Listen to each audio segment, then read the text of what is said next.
Hi everyone, in this course, I actually wanted to share with you all various tips and techniques on how I make this beautiful Valentine's Day mini album.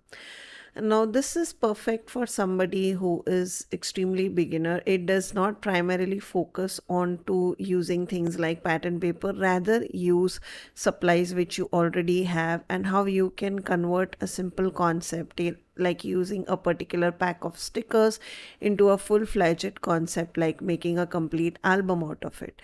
I will show you each and every page that I have made in this album in detail and the supplies used. I hope this got you excited enough to give this course a try, and if you do, I will see you in my next lesson. So what are we waiting for? Let's make this one just for you.